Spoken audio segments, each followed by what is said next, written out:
வணக்கம். நல்லா இருக்கீங்களா? நல்லா இருக்கேன். எப்படி இருக்கிறீங்க? நல்லா இருக்கேன். ஸோ நீங்கள் இந்த திருப்பத்தூர் ட்ரேடர்ஸ் பண்ணிட்டு இருக்கிறீங்க. ஸோ இதில் வந்து நிறைய இப்போ ஒரு வீடியோ பார்த்துட்ருக்கோம். அதில் நீங்கள் ட்ரைனிங் எடுத்தவங்களாம் எந்த மாதிரியான ப்ராஃபிட்லாம் பார்க்குறாங்க அப்படிங்கிறத பார்த்துட்டு வரோம். ஸோ இப்போ எப்படி சார் இருக்குது ஸ்டாக் மார்க்கெட்? இப்போ எப்படி இருக்குது இந்த நிலவரத்தில் இருக்குது இப்போ? இல்லை, இப்போ ஒரு டிசம்பர்லேருந்தே கிட்டத்தட்ட ஒரு 4 மாதம் 5 வருஷமா அந்த சைட்வேஸ் கரெக்ஷன் சொல்லுவாங்க. அது ஒரு விதமான கரெக்ஷனில் தான் அப்படியே ஒரு மாதிரி செட்டில் ஆகிட்டு கிராஜுவலாக சின்னதாக ஒரு அப்டர்ன்ற மாதிரி இருக்குது. அப்படியே போய் வெயிட் பண்ணோம், ஒரு பிரேக் அவுட்டுக்காக பார்த்துட்டு இருக்கோம். பொதுவாக வந்து என்ன சொல்கிறாங்கன்னா, இந்த மாதிரி இன்வெஸ்ட்மெண்ட்டில் தான் சேஃப்டி. ஸோ இந்த இன்ட்ரா டேலாம் வந்து பண்ணுறது ரொம்ப ரிஸ்க்கு அப்படின்றது பொதுவான ஒரு கருத்தாக இருக்குது. ஸோ நீங்கள் இதை எப்படி பார்க்குறீங்க? கண்டிப்பாக டெஃபினட்டாக உண்மையான ஒரு விஷயம் தான். இன்வெஸ்ட்மெண்ட் ஏன் சேஃப் அப்படின்றாங்கன்னா, இன்வெஸ்ட் பண்ணாங்கன்னா அவங்க ஒரு ஒரு லிமிட்டை தாண்டி அவங்க இது லாஸ்ன்னு சொல்லிட்டு அவங்க புக் பண்ணுறது கிடையாது. அது லாங் டேர்முக்கு இன்வெஸ்ட் பண்ணிடுறாங்க. அது எப்போ விளையிறதோ எவ்வளோ தூரத்துக்கு இறங்கினாலும் ஒன்று மறுபடியும் வாங்கி போட்டு அதை ஆவரேஜ் பண்ணுவாங்க.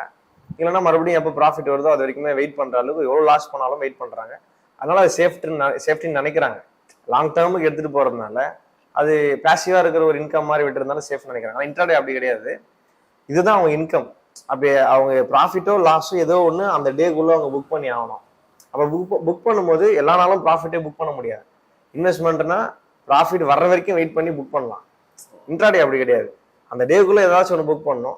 அப்போ எல்லா நாளுமே ப்ராஃபிட்ல இருக்காது. அதனால அது சேஃப்டி இல்லை அப்படின்ற மாதிரி நினைக்கிறாங்க இன்ட்ராடே. அது சில இதெல்லாம் வந்து இது சான்ஸே இல்லை. இன்ட்ராடேல வந்து நீங்கள் இவ்வளோ தூரம் சர்வே பண்ணவே முடியாது. அதாவது ப்ராஃபிட்டோடய நீங்கள் சர்வே பண்ணவே முடியாது. நிறைய லாஸ் ஆகிறதுக்கான வாய்ப்புகள் இருக்குது அப்படிலாம் சொல்ல. அதெல்லாம் எப்படி இருப்பாங்க? அதுவும் உண்மையான ஒரு விஷயம் தான். ஏன்னா இன்ட்ராடே அவ்வளோ சீக்கிரம் வந்து ஒரு நாலேஜ் இல்லாமல் ஒரு லேர்னிங்ஸ் இல்லாமல் அவ்வளோ சீக்கிரம் பண்ண முடியாது. ரொம்ப ஃபாஸ்ட்டாக இருக்கு. நாலேஜோடய நம்ம ஒரு நிறைய இண்டிகேட்டர்லாம் யூஸ் பண்ணுறோம். அப்படி பார்த்தாலுமே அதில் ப்ராஃபிட் லாஸ்லாம் வருது. கண்டிப்பாக கன்சிஸ்டன்சின்றது ரொம்ப ரொம்ப கஷ்டமான ஒரு விஷயம் தான். ஏன்னா நிறைய இண்டிகேட்டர்ஸ் இருக்குது, நிறைய கோர்சஸ் இருக்குது, டெக்னிக்கல் அனாலிசிஸ்லேயே நிறைய விஷயங்கள் இருக்குது. எவ்வளோ விஷயங்கள் இருந்தாலுமே அந்த கன்சிஸ்டன்சி இல்லாத போது டெஃபினட்டாகவே வந்து அவங்களுக்கு அந்த எண்ட் ஆஃப் அந்த மந்த்லியோ இல்லை எண்ட் ஆஃப் தி இயர்லையோ டெஃபினட்டாக அவங்களுக்கு வந்து அது ப்ராஃபிட் வர்றது கிடையாது. ஏன் மெயினான விஷயம் அப்படின்னா அதுக்கான அந்த பேஷன்ஸ் வந்து இருக்கிறது கிடையாது யாருமே. நிதானமாக அதை வெயிட் பண்ணி ஓகே ஒரு விஷயத்த வந்து சிஸ்டமேட்டிக்காக ஃபாலோ பண்ணோன்னா அது அந்த ஒரு ப்ராஃபிட் வரைக்கும் அந்த பண்ணக்கூடிய ஒரு மைண்ட் செட் இல்லாதனால தான் மேஜராக அந்த லாசஸ் வந்து எப்பவுமே இருக்குது. இன்ட்ராடேனா ப்ராஃபிட்டே பண்ண முடியாது அப்படின்ற ஒரு மைண்ட் செட்டு 90% பேர் இதில் லாஸ் ஆகிறாங்க அப்படி சொல்கிறாங்க. இதை பண்ணுறவங்க 95%, 95%. ஆமாம், ஒரு 5% பீப்புள் தான் வந்து இதில் பெரிய ப்ராஃபிட்டே பார்க்குறாங்க. அந்த 5% கூட பார்த்தீங்கன்னா இந்த ஆப்ஷன் செல்லிங்கில் தான் பார்க்குறாங்க. ஆப்ஷன் பையிங்கில் பார்க்குறதுனால சொல்லப்படுது. ஆனால் நீங்கள் வந்து நிறைய ஆப்ஷன் பையிங்கில் வந்து நிறைய டீச் பண்ணுறீங்க. ஸோ இதை நீங்கள் எப்படி பார்க்குறீங்க? கண்டிப்பாக அது உண்மையான ஒரு விஷயம் தான். எப்படின்னா 95% லாஸ் பண்ணுறாங்க அப்படின்னா ஷார்ட் டேர்மில் சீக்கிரமாக பண்ணணும் அப்படின்னு நினச்சி இந்த ஆப்ஷன்ஸ் பையிங்கெல்லாம் நிறைய பேர் வராங்க. அதே போல் நாலேஜ் இல்லாமல் வராங்க. எங்கே ட்ரேட் எடுக்கணும், எங்கே எக்ஸிட் ஆகணும், எங்கே ஒரு லாஸ்ட்டில் வெளியே வரணும், இல்லை எங்கே ப்ராஃபிட் வரைக்கும் வெயிட் பண்ணணும், இந்த மாதிரி விஷயங்கள்லாம் இல்லாமல் என்ன பண்ணுறாங்கன்னா ஒரு நாலேஜ் இல்லாமல் இருந்தாலும் 95% எல்லாமே சேர்ந்து இருக்கிறாங்க. நீங்கள் அது இருக்கிற 5% ஆப்ஷன் செல்லர்ஸ் இருக்கிறாங்க. ஆப்ஷன் செல்லிங்லேயுமே பெருசாக லாஸ் பண்ணுறவங்களும் கூட இருக்கிறாங்க. அதுலயுமே இருக்கிறாங்க. அப்படி என்னன்னா அவங்களுக்கு வந்து லேக் ஆஃப் நாலேஜ் தான். நாலேஜ் 5% வந்து ஆப்ஷன் செல்லிங் பீப்புள் மட்டும்தான் ப்ராஃபிட்டே அடைய முடியுது. மத்தவங்க எல்லாம் இந்த பையிங் எல்லாமே வந்து இல்ல அந்த அதாவது அந்த 5%ல ஆப்ஷன் செல்லர்ஸ் மட்டும் கிடையாது. அதுல ஆப்ஷன்ஸ் பையர்ஸ் இருக்கிறாங்க, ஆப்ஷன் செல்லர்ஸ் இருக்கிறாங்க, இன்வெஸ்டர்ஸ் இருக்கிறாங்க. எல்லாருமே அதுல இருக்கிறாங்க. இன்வெஸ்டரே நீங்க இதுக்குள்ள சேர்க்கறீங்க? ஆமா, இன்வெஸ்டர் எல்லாருமே அதுக்குள்ள வந்துடுறாங்க. 5% பீப்புள் தான் ப்ராஃபிட் பண்றாங்க. ஓவரால் நீங்க சொல்லுங்க. ஓவராலாவே கம்ப்ளீட்டா பாத்தீங்கன்னா அந்த 5% இன்வெஸ்டரா இருந்தாலும் சரி, இன்ட்ராடே பண்ணாலும் சரி, யாராலும் சரி, ஸ்விங் ட்ரேட் பண்ணாலும் இன்ட்ராடே பண்ணாலும் லாங் டேர்ம் பண்ணாலும் அந்த 5% ப்ராஃபிட் பண்றவங்க 5% வந்துடுறாங்க. ஓகே. ஆமா, சம்பாதிக்கிறதே கஷ்டமா இருக்குது. மார்க்கெட்ல இருந்து சம்பாதிக்கிறது ரொம்ப கஷ்டமா இருக்கிறதுனால இந்த 5% தான் சம்பாதிக்கிறாங்க. இது மார்க்கெட்னாலே எல்லாருமே சொல்ற மாதிரி கேம்பிளிங் தான். அது எல்லாருமே போனா நஷ்டமா தான் ஆயிடும். எவ்வளவு போனாலும் லாஸ் பண்ணிடுறோம், எப்படி பண்ணாலும் அவங்க மாத்திட்டே இருப்பாங்க அப்படின்ற ஒரு மைண்ட் செட் 95% பீப்புள் வந்து வெளியே போயிடும். பரவாயில்ல, நீ இது இத்தனை வருஷமா அதில் சர்வே பண்றீங்க. ஆனால் நீங்க சொல்றீங்க ஆப்ஷன் பையிங் தான் நீங்க நிறைய ட்ரைனிங்கும் அப்படிதான் நிறைய பேர் கொடுக்குறீங்க. ஆப்ஷன் பையிங் வந்து நிறைய உங்களுக்கு இன்வெஸ்ட்மெண்ட் கம்மியாக இருந்தாலே போதுமானது, செல்லிங் தான் அதிகமாக தேவைப்படும். பட் இந்த ஆப்ஷன் பையிங்ல நீங்க ஒரு ஸ்ட்ராட்டஜி வச்சு இதை சக்ஸஸ்ஃபுல்லாக கொண்டு போறதுங்கிறது ஆச்சரியமான விஷயம். கண்டிப்பா உண்மையாவே அது வந்து காட்ஸ் கிஃப்ட்னு தான் சொல்லணும். ஏன் அப்படின்னா இந்த ஒரு 6 இயர்ஸ்ல நிறைய விஷயங்கள் நிறைய படிச்சாச்சு. நிறைய விஷயங்கள் ஆப்ஷன் செல்லிங் எல்லாம் பண்ணியிருக்கு. ஆனால் வந்து நம்ம எதிர்பார்க்குற அளவுக்கு பெரிய இன்கம் இருக்குது. ஆனால் போதுமான இன்கம் தான், அதை வந்து பில்ட் பண்ண முடியும்.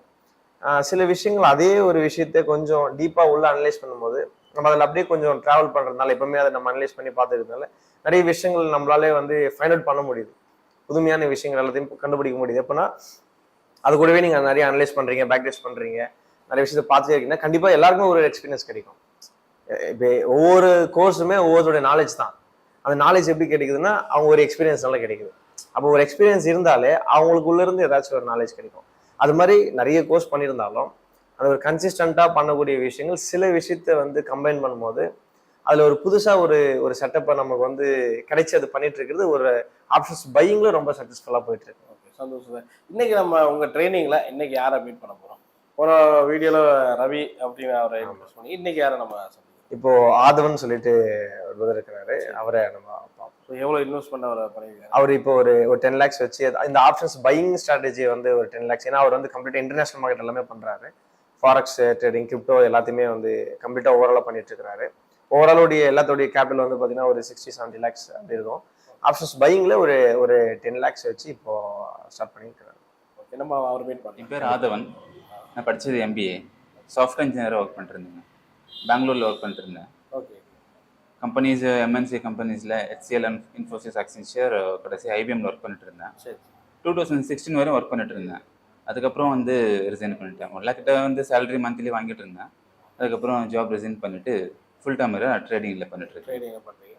ஓகே, நீங்கள் ஆக்சுவலி அதுலேயே நல்ல ஒரு சேலரி தானே உங்களுக்கு? 1 lakh நல்ல சேலரி தான்.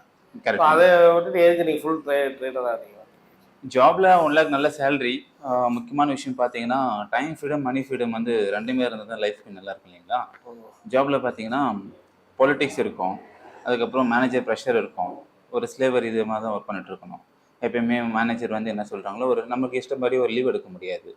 அதுக்கு மேலே பார்த்தீங்கன்னா நம்ம எவ்வளோ சம்பாதிக்கிறோமோ அவ்வளோ கமிட்மெண்ட் இன்க்ரீஸ் ஆகிட்டு போயிட்டு தான் இருக்கும். 1 lakh இருக்குதுன்னா இப்போ நம்ம என்ன பண்ணுவோம், மேரேஜ் பண்ணுவோம், அதுக்கப்புறம் திரும்ப வந்து ஒரு கார் வாங்குவோம், அதுக்கு வந்து EMI பே பண்ணுவோம், ஒரு வீடு கட்டுவோம், ஃபேமிலி டெவலப் ஆகிட்டு இருக்கோம். ஸோ கமிட்மெண்ட்டு சேர்ந்து போயிட்டுருக்கோம். அதுக்கு மேலே பார்த்தீங்கன்னா இப்போது நான் அவ்வளோ ஒர்க் பண்ணாலையும் என் ஃபுல் டைம் வந்து நான் கம்பெனிக்காக கொடுக்குறேன், ஃபேமிலிக்காக நான் கொடுக்க முடியாது. ஒரு 10 years நான் ஒர்க் பண்ணேன். அந்த 10 years எனக்கும் என் ஃபேமிலிக்கும் வந்து ஒரு ஃபுல் டிஸ்டன்ஸ் தான். என் ஃபேமிலி கூட நான் எழுந்ததே கிடையாது, டைம் ஸ்பெண்ட் பண்ணதே கிடையாது. ஸோ அப்போ எவ்வளோ இன்னும் கூட ஏர்ன் பண்ணலாம், இன்னும் கூட நமக்கு வந்து அப்ரோட் ஆப்பர்ச்சுனிட்டி எல்லாம் கிடைக்கும். அப்படியே இப்போ ஒர்க் பண்ணாலையும் நமக்கு வந்து அந்த ஃபேமிலி கூட டைம் நமக்கு கிடைக்காது.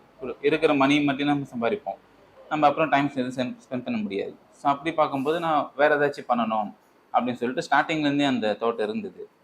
அப்போ வந்து பார்த்தீங்கன்னா இந்த ட்ரேட் ஆப்பர்ச்சுனிட்டி எனக்கு வந்து நிறைய தேடிக்கிட்டு இருந்தேன். இது வந்து எனக்கு ஃபுல்ஃபில் ஆகிற மாதிரி இருந்தது ஆக்சுவலாக. அப்போ அந்த இன்ட்ரெஸ்ட் அப்பயே ஸ்டார்ட் ஆகிட்டு அப்போவே பேரலாக வந்து நான் அதில் கொஞ்சம் யூடியூப்லாம் பார்த்து கொஞ்சம் இன்ட்ரெஸ்ட் ஆகிட்டு அப்படியே பண்ணிக்கிட்டு இருந்தோம். ஸ்டார்டிங்கில் கிரிப்டோவில் ஆரம்பித்தேன். ஓகே, அது மாதிரி நீங்கள் இப்போ இந்த திருப்பத்தூர் ட்ரேடர்ஸ் மோசஸ் மூலமாக இந்த கற்றுக்கிட்டு நீங்கள் பண்ணுறீங்க. அதுக்கு முன்னாடி நீங்கள் ட்ரேடர் பண்ணியிருக்கீங்களா? ஸ்டாக் மார்க்கெட்டில் பண்ணீங்களா? அது கிரிப்டோவில் பண்ணிட்டு இருந்தேங்க. அதுக்கு முன்னாடி எனக்கு ஸ்டாக் மார்க்கெட் பற்றி எனக்கு தெரியாது. சரி.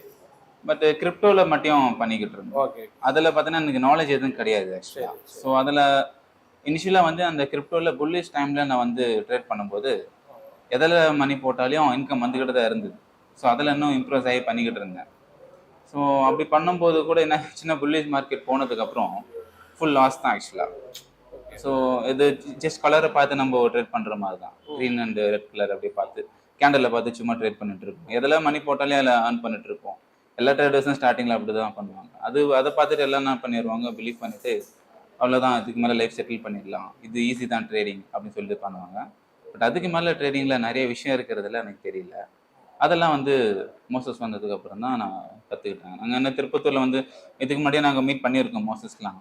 ஸோ அப்போ வந்து நான் ட்ரேட் பண்ணுறதை பற்றி என் ஃப்ரெண்டுக்கிட்ட சொல்லும்போது என் ஃப்ரெண்டு வந்து ஆல்ரெடி இங்கே பண்ணிட்டு இருக்காங்க திருப்பத்தூர்லேயே அப்படின்னு சொல்லும்போது அதை கேட்டு நான் வந்து சரி என்ன ஏதுன்னு பார்ப்போம் அப்படின்னும்போது அப்போ தான் புரிஞ்சுது இன்னும் ட்ரேடிங்கில் வந்து நிறைய விஷயம் இருக்குது, பண்ண வேண்டியது நிறைய விஷயம்னா ரொம்ப விஷயம் இருக்குது, எதுவுமே தெரியாது. அவருடைய அந்த ட்ரைனிங் எப்படி இருந்துச்சு உங்களுக்கு? ஏன்னா ஆல்ரெடி உங்களுக்கு தெரிஞ்சிருக்கும் ஸ்டாக் மார்க்கெட் பற்றி, பட் இது இவர்கிட்ட கற்றுக்கும் போது எப்படி இருந்தது? அவர்கிட்ட ஃபர்ஸ்ட் திங் வந்து பேசிக்காக வந்து அவர் வந்து ஒரு சின்ன குழந்தைய கூட எப்படி வந்து சொல்லிக் கொடுத்தா கூட கற்றுக்கிற அளவுக்கு அதை சொல்லிக் கொடுத்தாரு. ஆக்சுவலாக அவர் வந்து அந்த அளவுக்கு இறங்கி வந்து டைம் கொடுத்து ரொம்ப வந்து கொடுக்கறதே ரொம்ப சிம்பிள் மெத்தடில் ஷார்ட்டாக வந்து எப்படின்னு சொல்லி சொன்னாங்க. அதில் இருக்கிற முக்கியமான இம்பார்ட்டன்ஸ் சில விஷயம் வந்து அது எனக்கு தெரியாது. ஏன்னா அவங்க வந்து நிறைய இதுக்கு முன்னாடி நிறைய பெரிய பெரிய ட்ரேடர்ஸ் கிட்டலாம் வந்து அவங்க கிளாஸ் போய் அதான் அட்டன் பண்ணியிருக்காங்க. நான் யார்கிட்டையும் நான் வந்து அட்டன் பண்ணல. அப்போ அவருக்கு தெரிஞ்ச விஷயம் வந்து எனக்கு வந்து அவருக்கு அதிகமாக தெரிஞ்ச விஷயத்த எனக்கு ஷார்ட்டாக ரொம்ப சிம்பிளாக வந்து ஒரு 1 வீக்கில் சொல்லிக் கொடுக்குற அளவுக்கு எனக்கு சொல்லிக் கொடுத்தாங்க. அப்புறம் அது வந்து நான் மார்க்கெட்டில் சேட்டில் பார்க்கும்போது எல்லாம் ரிலேட்டபிளாக இருந்தது. ஓகே, இப்படி தான் ரன் ஆகிட்டு இருக்கு அப்படின்னு சொல்லிட்டு. ஸோ அப்படின்னு நான் ட்ராவல் பண்ண ஆரம்பிச்சேன். ஓகே, எவ்வளோ இன்வெஸ்ட்மெண்ட் பண்ணீங்க இதில் எவ்வளோ இப்போ ப்ராஃபிட் பார்த்துட்டு இருக்கிறீங்க? இப்போ வரைக்கும் இப்போ ரீசெண்டாக பார்த்தீங்கன்னா 10 lakhs வச்சு நான் பண்ணிட்டு இருக்கேன். சரி. மினிமம் வந்து 10% வந்து டார்கெட். 10% monthly 10% target. 1 லேக்குங்கிறது உங்களுடைய டார்கெட்டு. ஓகே, 1 லேக்ன்றது ஒரு டார்கெட்டு, அது மினிமம். பட் மினிமம் அதை வைக்க பண்ணுறோம். பட் 30க்கு மேலே கூட நம்மளால பார்க்க முடியும். 30க்கு மேலே. ஓகே, 30க்கு மேலே நீங்கள் 3 லேக்ஸ் சொல்கிறீங்க. 3 lakhs அவ்வளோ இன்கம் உங்களுக்கு வந்திருக்கா? வந்திருக்கு. ஸோ இந்த போன மாதம் வந்ததா? என்ன மாதிரி ரெகுலராக அது வந்துட்டு இருக்கா இல்லை எப்பயோ ஒரு கதை வந்து அதை கேட்குறேன். ரெகுலராக கண்டிப்பாக வராது. நல்ல மார்க்கெட் இருக்கும்போது வந்துட்டு இருக்கோம். சரி. போன மாதத்துக்கு முன்னாடி மாதம் நல்ல ஒரு ப்ராஃபிட்டாக இருந்தது. ஓகே, போன மாதம் ஆவரேஜாக இருந்தது. இப்போ இந்த மாதம் திரும்ப நல்லா இருக்கு. ஸோ 1 லேக்குங்கிறது உங்களுக்கு கேரண்டியாக வந்துடும் அப்படி சொல்லலாமா?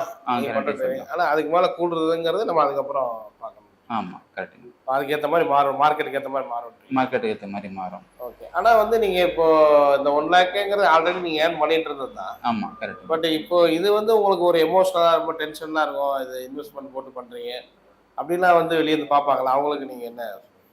எமோஷனல் வந்து ஸ்டார்டிங்கில் இருந்தது எனக்கு மார்க்கெட் பற்றி தெரியாத போது. அதுக்கப்புறம் இப்போ மோசஸ்லாம் கூட நிறைய சொல்லி கொடுத்தாங்க எப்படி வந்து இது ரன் ஆகுது அப்படின்னு சொல்லிட்டு. அந்த ஸ்ட்ராட்டஜி யூஸ் பண்ணும்போது நமக்கு எமோஷனல் வர வாய்ப்பு கிடையாது. எப்படி பார்த்தீங்கன்னா இப்போது ஃபர்ஸ்ட் ஒன் திங் வந்து இது ஃபுல் டைமர் ஆகிறதுக்கு முன்னாடி இதை ஃபுல் டைமரை வந்து மைண்டில் வச்சுக்கிட்டு நம்ம ட்ரேட் பண்ணும்போது அதில் மணி வந்து லாஸ் ஆகும்போது நமக்கு வந்து ரொம்ப எமோஷனல் ஆகும். ஏன்னா கமிட்மெண்ட்ஸ்லாம் இருக்கும். ஸோ அப்படின்றபோது ஒரு சைடு இன்கமாக மேபி நம்ம ஸ்டார்ட் பண்ணலாம் ஃபர்ஸ்ட்டில் ஆரம்பத்தில் நமக்கு கான்ஃபிடென்ட் வர வரைக்கும். அதுக்கு முன்னாடி நம்ம டெமோ ட்ரேட் பண்ணுறது மூலியமாவோ இல்லை பேக் டெஸ்ட் பண்ணுறது மூலியமாவோ இதெல்லாம் நம்ம திரும்ப மார்க்கெட்டை பார்க்கும்போது நம்ம அதை பற்றி புரியும். அதுக்கு மேலே மேஜராக இப்போது டெக்னிக்கல் அனாலிசிஸ் பண்ணி நம்ம என்ட்ரி கொடுத்தாலையும் அதில் ரிஸ்க் ரிவார்டு வந்து வச்சு பண்ணுவோம். ரிஸ்க் ரிவார்டு அப்புறம் மணி மேனேஜ்மெண்ட் இதை வச்சு பண்ணும்போது இது ஒரு ஸ்கிரிப்டடாகவே நம்ம பண்ணிட்டு போனாலே நமக்கு போதும் ஆக்சுவலாக. அப்போ எமோஷனல் வராது. இப்போது ஸ்டாப் லாஸ் அடிக்குது, ஸ்டாப் லாஸ் வைக்கிறோம். ஸ்டாப் லாஸ் வைக்கலன்னா கண்டிப்பாக எமோஷனல் போகும். ஸ்டாப் லாஸ் வைக்காமல் ட்ரேடர்ஸ் இருப்பாங்க. ஸ்டாப் லாஸ் ரொம்ப இம்பார்ட்டன்ட். அந்த ஸ்டாப் லாஸ் வைக்கும் போதும் அதுக்கு ரிஸ்க் ரிவார்டு வந்து 1:3 வந்து நாங்கள் வச்சு ட்ரேட் பண்ணிட்டு இருக்கோம். ஸோ இந்த மாதிரி எல்லா விஷயமும் வந்து எவ்வளோ மினிமமாக வந்து நம்ம மேக்ஸிமம் எவ்வளோ வந்து நம்ம ரிஸ்க்கை வந்து அவாய்ட் பண்ண முடியுமோ அந்த பக்கமே போகாமல் நமக்கு வர்றது இவ்வளோ போதும் அப்படின்னு சொல்லிட்டு அந்த ட்ரேட் எடுத்துக்கிட்டு வந்தாலே போதும். அதுவே நம்ம மந்த் ஃபுல்லாக டிசிப்ளினோட ஃபாலோ பண்ணால் கண்டிப்பாக வந்து ஓவராலாக நம்ம ப்ராஃபிட்டில் தான் இருக்கும். லாஸ் இருக்கும், கண்டிப்பாக ஸ்டாப் லாஸ் இருக்கும், மணி வந்து நம்மள்ட்ட டவுன் ஆகும். இப்போ 10 lakhs வச்சு பண்ணுறோன்னா ஒரு 10% இருக்குன்னா 1 lakh எனக்கு அப்போ வந்து இல்லாமல் போகும். அப்போ நார்மலாக பார்த்தீங்கன்னா இப்போது நானுமே வந்து நான் கஷ்டப்பட்ட ஃபேமிலியில் தான் வந்தேன். அப்படின்றபோது ஒரு 1 lakh பெரிய அமௌண்ட்டு தான். இது வீட்டுக்கெல்லாம் தெரிஞ்சு ரொம்ப கஷ்டப்படுவாங்க. 1 lakh அவங்களுக்கு ஒரு 1000 rupees ரொம்ப பெருசாக பார்ப்பாங்க. 1 lakh வந்து ஒரு நாளில் லாஸ் ஆச்சு, ஒரு ஸ்டாப் லாஸில் போகுது அப்படின்னா ரொம்ப பெருசாக இருக்கும். ஆனால் அதையும் கண்டினியூஸாக நம்ம வந்து மந்த் ஃபுல்லாக நம்ம ட்ரேடு நம்ம போட்ட டிசிப்ளின் நம்ம எடுத்துக்கிட்ட அந்த ரிஸ்க் ரிவார்டு வச்சு ஃபாலோ பண்ணும்போது நமக்கு எமோஷனலாக அது வராது. நம்ம கண்டினியூ அந்த அளவுக்கு உங்களுக்கு ட்ரைனிங் கொடுக்குறாங்களான்னு கேட்குறேன். இப்போ மோசஸ் வந்து அந்த அளவுக்கு உங்களுக்கு ட்ரைனிங் கொடுக்குறாரா? கண்டிப்பாக நம்ம அந்த ட்ரைனிங் இருந்தால் தான் வந்து நம்ம லைவாக வந்து ட்ரேடே பண்ண விடுவாங்க ஆக்சுவலாக. இல்லைன்னா வந்து ஸ்டாப் பண்ணிட்டு திரும்ப அந்த ட்ரைனிங் கம்ப்ளீட்டாக நம்ம எமோஷனலில் ஸ்ட்ராங் ஆகிற வரைக்கும் ஒரு பேக் டெஸ்ட்டோ இல்லை ரிமோட் ட்ரேடு பண்ணிக்கிட்டு இல்லை கொஞ்சோண்டு அமௌண்ட் வச்சு பண்ணிக்கிட்டு அந்த ட்ரைனிங் நம்ம கூட இருக்கும், கூடவே இருக்காங்க இல்லையா. ஸோ அதுதான் நம்மளுடைய பெஸ்ட் திங். இப்போ பார்த்தீங்கன்னா நிறையா நானும் கோர்ஸ்லாம் நிறைய பார்த்துருக்கேன். அதில் கூட இருந்து பண்ண முடியாது. இப்போ ஒரு நாள் வந்து ஒரு 2 daysக்கு வந்து 20,000 வந்து சார்ஜ் பண்ணாங்க ஒரு கோர்ஸ்க்காக. 2 நாளில் முடிஞ்சிச்சு 20,000. அதுக்கப்புறம் அவங்க எங்கே போனாங்கன்னு தெரியல. அவங்க வந்து அங்கே கொடுத்த ஸ்ட்ராட்டஜி மட்டும் தான் நம்ம கையில் இருக்குது. அதை ஃபாலோ பண்ணி நம்மளே ஓனாக பண்ணிக்கிட்டு இருக்கணும். இங்கே என்ன டிஃப்ரெண்ட்னா நம்ம வந்து கற்றுக்கிட்டதையும் நம்ம இம்ப்ளிமெண்ட் பண்ணிக்கிட்டு கூடவே வந்து ஒரு ஸ்பூன் ஃபீடிங்காக கொடுக்கும்போது நமக்கு ஈஸியாக அவங்க அப்படியே ப்ராக்டிஸ் கொடுக்குறது. கண்டிப்பாக நம்ம அந்த லாஸ் ஆகும்போதும் நம்ம கூட இருந்து அந்த லாஸ்ட்டில் வந்து இது ஒரு சகஜமான ஒரு விஷயமா வந்து எடுத்துகிட்டு போகிற அளவுக்கு கூட இருந்து பார்க்கும்போது நமக்கு ஈஸியாக இருக்குது. ஓகே, இது ஒரு வெளியே பார்க்கும்போது நிறைய பேர் இது ஒரு கேம்பிளிங் மாதிரி, இதில் இது ஒரு சூதாட்டம் மாதிரி இருக்குது அப்படிலாம் சொல்கிறாங்க. அதை பற்றி நீங்கள் என்ன நினைக்கிறீங்க? கேம்லிங் தான் ஆக்சுவலாக. அவங்க வந்து நான் சொன்ன மாதிரி நான் கலரை பார்த்து ட்ரேட் பண்ணாங்கன்னா கண்டிப்பாக அது கேம்லிங் தான். பட் அதுக்கு பேக்ரவுண்டில் அதுக்காக இப்போ போட்ட எஃபோர்ட் வந்து ரொம்ப அதிகமாக இருக்கும். நான் வந்து இப்போ ஒரு 2.5 வருஷமாக ட்ரேட் பண்ணிட்டு இருக்கேன். இந்த 2.5 வருஷத்தில் வந்து 2.5 வருஷத்தோட எஃபோர்ட் வந்து கண்டிப்பாக ஒரு கேம்லிங் பண்ணணும்னா அவ்வளோ எஃபோர்ட் தேவையில்லை இல்லைங்களா. அந்த 2 வருஷத்தோட எஃபோர்ட்னால தான் என்னால் இப்போ ஆன் பண்ண முடியும். ஸோ அப்படி பார்க்கும்போது இப்போது கேம்லிங் அது வராது. நம்ம அது ஸ்ட்ராட்டஜி நிறைய மாறிட்டே இருக்கும், ஒரே இதில் பண்ண முடியாது. ஸோ அப்படிங்கிற மாதிரியும் சொல்லப்படுது. ஸ்ட்ராட்டஜி மாறினாலையும் நம்ம டிசிப்ளினாக நம்ம ஃபாலோ பண்ணுற அந்த மணி மேனேஜ்மெண்ட், ரிஸ்க் ரிவார்டு, அப்புறம் டெக்னிக்கல் அனாலிசிஸ், ஸ்ட்ராட்டஜி எது வேணா இருக்கட்டும், ஆனால் அதில் நம்ம ஃபாலோ பண்ணி நம்ம டிசிப்ளினாக இருக்கும்போது அதில் எதுவும் பிரச்சனை வராது. ஓகே. ஸோ நீங்கள் பார்க்குற வியூவர்ஸ்க்கு என்ன சொல்லுவீங்க? நீங்கள் வந்து இதில் ஒரு திருப்பத்தூர் ட்ரெயினர்ஸ் மோசஸ்ட்டை வந்து ட்ரைனிங் எடுக்கிறோம் அப்படின்னா ஸோ என்ன மாதிரியான அட்வைஸ்? அட்வைஸ்னு பார்த்தீங்கன்னா, ட்ரேடிங்னு உள்ள வரவங்க எல்லாரும் லாஸ் ஆகிட்டு தான் இருப்பாங்க. 95% பீப்புள் லாஸ் ஆவாங்க ட்ரேடிங்கில். அது வந்து மறுக்க முடியாத ஒரு உண்மை. ஒரு 5% பீப்புள் தான் சக்ஸஸ்ஃபுல்லாக இருப்பாங்க. இங்கே வந்து நிறைய அடிபட்டு நிறைய கற்றுக்கிட்டு தான் அந்த ட்ரேடிங் வந்து கற்றுக்கிட்டு அதுக்கப்புறம் வந்து இன்னும் நிறைய விஷயம் இதுக்காக வந்து போட்ட எஃபர்ட்டு கொஞ்சம் நெஞ்சம் கிடையாது. எத்தனையோ நைட்டு வந்து தூங்காமல் எஃபர்ட் போட்டு எல்லாம் நம்ம கற்று வச்சுருக்கோம். ஸோ இப்போ நான் வந்து பார்த்தீங்கன்னா, இப்போது ஒருத்தர் வந்து ஒரு இன்கம்காக ட்ரேட் பண்ணுறவங்க தான் நிறைய பேர் வந்திருப்பாங்க, பார்ப்பாங்க. நிறைய பேர் கமிட்மெண்ட்டு, ப்ராப்ளம், லைஃபே வந்து லாஸ் பண்ணிட்டு எல்லாம் இருப்பாங்க. எப்படி இருந்தாலும் அவங்க வரும்போது நம்மளால கூட இருந்து அவங்கள சம்பாதிக்க வைக்க முடியும். மோசஸ் கண்டிப்பாக அது பண்ணுவாங்க. இப்போ நம்ம ஆதவன் அவருடைய பேசுறதை பார்த்தோம். பட் அவர் 10 lakhsல வந்து கிட்டத்தட்ட ஒரு 1 lakhலேருந்து 3 lakhs சொல்றாரு. பட் பொதுவாக உங்களோட ட்ரைனிங்ல வந்து பார்த்தீங்கன்னா இது ஒரு ஆச்சரியமா இருக்கு. நீங்கள் எவ்வளோ இன்வெஸ்ட்மெண்ட் கொண்டு வந்தாலும் 10% நீங்கள் ஃபிக்ஸ் பண்ணுறீங்க இல்லையா? ஆமா ஆமா. போனதுல இருந்து 2 lakhsக்கு வந்து 10% 20,000 தான் வருது. ஸோ இவருக்கு வந்து 1 lakh வரும் 10 lakhsக்கு வந்து. பட் அவங்க அதிகமாக தான் ஏர்ன் பண்ணுறாங்க. பட் நீங்கள் ஏன் இந்த மாதிரி இது ஃபிக்ஸ் பண்ணுறீங்க? ஆக்சுவலி இவ்வளோதான் அந்த 10% வச்சுக்கோங்கிற. அது நடந்த விஷயம் தான். ஏற்கனவே சொன்ன மாதிரி நீங்க ப்ரீவியஸா எடுத்து பார்த்தீங்கன்னா, ஒரு ஸ்ட்ராட்டஜி எடுத்துக்கிட்டீங்க, ஒரு செட்டப் வச்சிருக்கீங்கன்னா, போன மாசம் என்ன நடந்திருக்குன்றது ப்ராக்டிஸ் பண்றோம். அதுக்கு முன்னாடி என்ன மாசம் என்ன நடந்திருக்கு, அதுக்கு முன்னாடி மாசம் ஒரு 6 மாசம் பாக்குறீங்க, 1 வருஷம் பாக்குறீங்க, அதே ஒரு 5 வருஷம் பாக்குறீங்க. அப்ப 5 வருஷமா கண்டினியூவா என்ன நடந்திருக்குது, அதுல ஆவரேஜ் பாத்தீங்கன்னா 10% இருக்கு. அப்ப அந்த ஆவரேஜா 10% இந்த ஒரு ஸ்ட்ராட்டஜில ஒரு செட்டப்ல நமக்கு கிடைக்குது அப்படின்றதுனால அந்த 10% டார்கெட்டை வச்சுக்கிறோம். அதுக்கு இந்த ஆப்ஷன்ஸ் பையிங்கில் நிறைய லாஸ் ஆனவங்கலாம் பார்த்தீங்கன்னா இந்த இது கூட இல்லாமல் லாஸ் ஆனவங்க நிறைய பேர் இருக்கிறாங்க. ஆமா.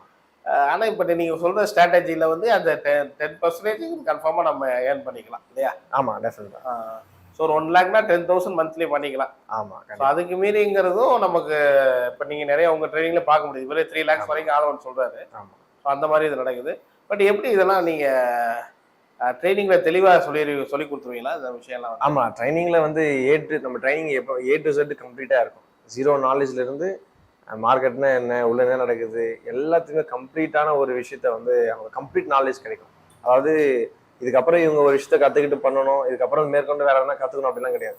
நம்ம எந்த லெவல்ல இந்த எக்ஸ்பீரியன்ஸோட விஷயத்த பண்ணிட்டு இருக்கிறோமோ சேம் அதை அப்படியே அவங்க கிட்ட ஒரே ஒரு சின்ன ஒரு விஷயத்த கூட ஒரு எதுவுமே இல்லாம, அந்த ஒளிவு மறைவெல்லாம் எதுவுமே இல்லாம எல்லாமே டிரான்ஸ்பரண்டா எல்லாமே நமக்கு என்ன தெரியுதோ அப்படியே அவங்களுக்கு ஃபுல்லா சிம்பிளா மறுபடியும் நம்ம சுத்தி வந்த விஷயம் அப்படிலாம் கிடையாது. கம்ப்ளீட்டா A to Z எல்லாமே கத்துக்கிறதுனால அவங்களால ஈஸியா அதை அச்சீவ் பண்ண முடியுது. உடனடியா அதை ஈஸியா பண்ண முடியுது. இந்த ட்ரைனிங் டீடைல்ஸ் வந்து சொல்லுங்க. ஆக்சுவலி நீங்க இப்போ ஆன்லைன்லேயே ஒரு ட்ரைனிங் கொடுக்குறீங்க, டைரக்டாவும் திருப்பத்தூர் வந்தாலும் நீங்க அவங்க டைரக்டா கொடுக்கலாமா? இது எப்படி பிளான் வச்சிருக்கீங்க? 2 ஆப்ஷன் எப்படி இருக்கு? இப்போ ஆன்லைன்ல எவ்வளவு நேரம் கொடுப்பீங்க ஒரு நாள்? இப்போ ஆன்லைன்ல வந்து ரெகுலர் கிளாஸஸ் டெய்லி ஒரு 1 hour இருக்கும். ஏன்னா அப்ராட்ல இருந்து வெளியே இருந்தெல்லாம் பண்ணிட்டு இருக்கிறதுனால ஒரு 1 hour கிளாஸஸ் ரெகுலராகவே இருக்கும். Okay okay. மோஸ்ட்லி சாட்டர்டே சண்டேஸ்ல இருக்காது. சரி. டெய்லி கிளாஸஸ்மே அதுதான், மண்டே டு ஃப்ரைடே. நீங்க அந்த ஸ்டாக் மார்க்கெட் டைம்ல நீங்க டீச் பண்றீங்க இல்ல? அதாவது அந்த ஒர்க்கிங் ஹவர்ஸ்ல பண்றது கிடையாது. அந்த 9:50 இருந்து 3:30 வரைக்கும் பண்றது கிடையாது. ஒன்று மார்னிங்ல இருக்கும், ஏர்லி மார்னிங் இருக்கும், அப்படி இல்லைன்னா வந்து ஈவினிங்ல இருக்கும். அந்த மாதிரி பிரிச்சு பேட்ச் வைஸா போயிட்டு இருக்கு. மார்னிங் ஒரு பேட்ச் இருக்கும், ஈவினிங் ஒரு பேட்ச் இருக்கும். வீக்கெண்ட்ஸ்ல டவுட் செஷன் மாதிரி ஏதாச்சும் இருந்துச்சுன்னா அவங்க பர்சனலா கேட்பாங்க. இது வந்து எவ்வளவு நாள் ட்ரைனிங் ஆக்சுவலி? நம்ம ஃபிக்ஸ் பண்ணிக்கிற கோர்ஸ் வந்து 1 month கோர்ஸ். 1 month, ஒரு மாசம். அவங்களுக்கு சில பேர் கொஞ்சம் ஸ்லோவா இருப்பாங்க, ஒரு 2 மாசம். சில பேர் ஃபாஸ்டா இருந்தாங்கன்னா ஒரு 2 weeksல கூட அவங்களுக்கு கற்றுக் கொடுக்குறீங்க. அது மாதிரி டைரக்டா வரவங்க வந்து பண்ணலாமா, கத்துக்கலாமா? அவங்களுக்கு எப்படி ஆப்ஷன்? தாராளமா கண்டிப்பா அவங்க வந்து கண்டிப்பா கத்துக்கலாம். ஆல்ரெடி நம்ம ஸ்டூடெண்ட்ஸ் நிறைய பேர் வந்திருக்காங்க, வெளில இருந்து வந்து லேர்ன் பண்ணிட்டு போயிருக்காங்க. சில பேர் லேர்ன் பண்ணிட்டு நம்ம கூடவே சேர்ந்து கூடவே இருந்தெல்லாம் ஒர்க் பண்றாங்க. வெளியில இருந்து எங்கனாலும் வந்து பிரச்சனை டேரக்டா வந்து தாராளமா கத்துக்கலாம். அது ஸ்டேயிங் வந்து அவங்க பாத்துக்கணுமா? நீங்க எப்படி அவங்களுக்கு ஏதாவது கைட் பண்ணுவீங்களா? அவங்க வந்து நேரடியா கத்துக்கணும் அப்படின்னா எப்படி கைட் பண்ணுவீங்க? ஆமா, அவங்களுக்கு என்ன எங்க என்னன்னு சொல்லிட்டு எல்லாமே கண்டிப்பா அவங்க ஸ்டே இருந்து எங்கேயே கூட இருந்து ஒரு 1 month இருந்தாங்கன்னா அவங்க கம்ப்ளீட்டா ஒரு ப்ரொஃபஷனல் லெவல்ல யாருமே டிபெண்ட் பண்ணி இல்லாம அவங்க ஓனாவே பிசினஸ் கண்டினியூ பண்ண முடியும். அவங்க யாரோடைய உதவியுமே இல்லாம கண்டிப்பா பண்ண முடியும். அதனால கண்டிப்பா ஒரு அட்லீஸ்ட் ஒரு 1 month ஆச்சும் ஸ்பெண்ட் பண்ணணும் இல்லையா? ஆமா, அதுக்காக வந்து அவங்க வெளியே இருந்து வந்து இங்க கத்துக்கிற எல்லா விஷயங்களும் நம்ம எல்லாம் ப்ரொவைட் பண்ணோம், எல்லாம் கைட் பண்ணி என்ன ஏதுன்னு சொல்லிட்டு எல்லாமே ஸோ பார்த்தோம். இது இந்த பேட்ச் ஆரம்பிக்கிற மாதிரி நீங்க ஒவ்வொரு இது வச்சிருக்கீங்களா? இந்த டேட்டுக்கு இப்படி ஆரம்பிச்சு இப்படி முடிக்கிற மாதிரி வச்சிருக்கீங்கன்னா எப்படி பண்ணுவீங்க? இல்ல அதாவது ஆல்ரெடி பேட்சஸ்லாம் போயிட்டு இருக்கிறதுனால புதுசா வந்து நியூ ஜாயினர்ஸ்லாம் வர வர அவங்களுக்கு தனியா பிரிச்சு ஒரே ஒருத்தர் இருந்தா கூட அவங்களுக்கு தனியா ஒருத்தர் போட்டு கூட டீச் பண்ற அளவு பண்ணிட்டே தான். யாருமே ஹோல்ட் பண்றதுலாம் கிடையாது. பேட்ச் வைஸ் போயிட்டு இருக்கு, நெக்ஸ்ட் பேட்ச் அப்படிலாம் கிடையாது. ஒருத்தர் இருந்தா கூட அவங்களுக்கு வந்து அந்த டைமிங்ல எந்த ஃபிளெக்சிபிளா இருக்கிறாங்களோ நம்ம ஒரு ட்ரைனர்ஸை வச்சு அவங்க டீச் பண்ணிட்டு இருக்கோம். சூப்பர். உங்க நேரத்தை ஒதுக்கி ஸ்டாக் மார்க்கெட் பத்தி நிறைய டீட்டெயிலாக சொன்னீங்க. ரொம்ப நன்றி. தேங்க்யூ.